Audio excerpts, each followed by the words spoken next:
as we record today, the Grand Rapids production of Hamilton is wrapped. And everyone's asking you, so what's going on? What are you going to do? But you have some special plans. Yeah. And tell us a little bit. You're going from Hamilton and this production that stayed in Grand Rapids a while, and what's up next for you? So there's a brand new production of Hamilton that's going to sit down in LA for a good chunk of time. And I will be involved in that. I'll be swinging that production, and I'm going to get to understudy King George, which is really, really exciting. If there's a show stealer, which you shouldn't be able in Hamilton to say that part is a show stealer. But it's certainly this levity that's needed, and it's such a... King George is... I can't imagine, from your perspective, having a juicier character to inhabit than the way that this is written, and you get to perform it. So you'll understudy for that, and you're going to swing. And swing. One technical. I just want to swing back to swinging. Yeah. So when you go to this, are you going to be working on the same, just for ease of the same 6 roles that you need to be prepared for, or parts, I should say, for the LA production versus what you've done in Grand Rapids, or will you be in other positions? No, it's the same. Theoretically, it's the same. Okay. The show's what the audience experiences. Philip Tour, Eliza Company, Broadway Company, Angelica, whatever you're seeing, like it's going to be the same thing that you experience. How it all happens within itself is different. The tracking is certainly different, and so yeah, it will be the same 6 roles. There are 6 men in the ensemble, 5 women in the ensemble. So theoretically, the material is all there. It's just kind of reconfiguring it, and then also this production. It's a completely veteran company from what I understand, so everybody has done it.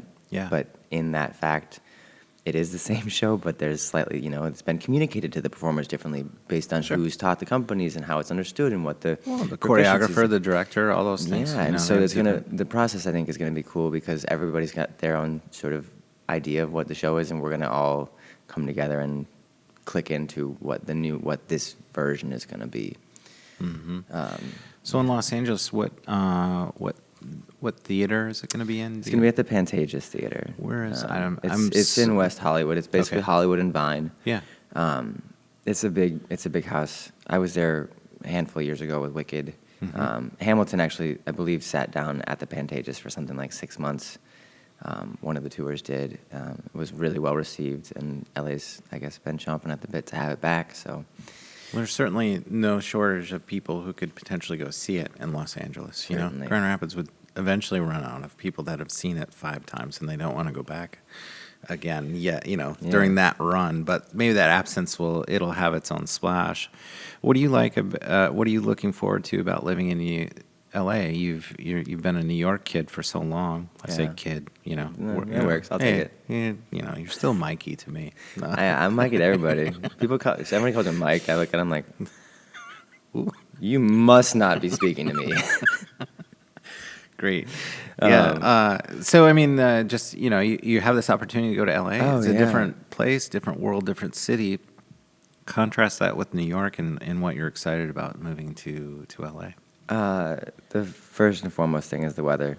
Yeah. I love New York. New York's great. I love the seasons. Growing up in Michigan, I love the seasons. I just know that when it's warm out, I live differently. Like, I will do my own yoga practice outside every day if it's nice.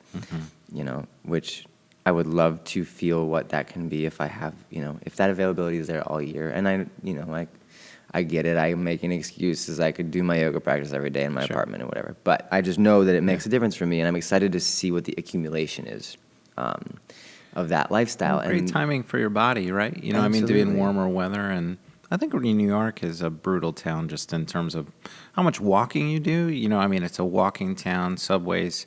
It's a very physical town to live, more so, I think, than L.A. in terms of just logistically getting around a city. Absolutely. It's a different demand on your body, so it seems to be like a great time to go to LA. Yeah, it'll be a nice place to heal and continue on this new path. I mean, the accumulation idea is actually comes straight out of my recovery, and that was like, people are like, how did you recover? I said, it's accumulation theory. It's step by step, and day by day by day by day by day.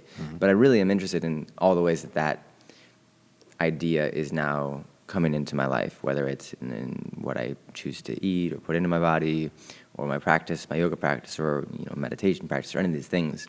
So I'm really excited to have the vessel that is California to contain my life for a while and see what sacred alchemy comes out of that.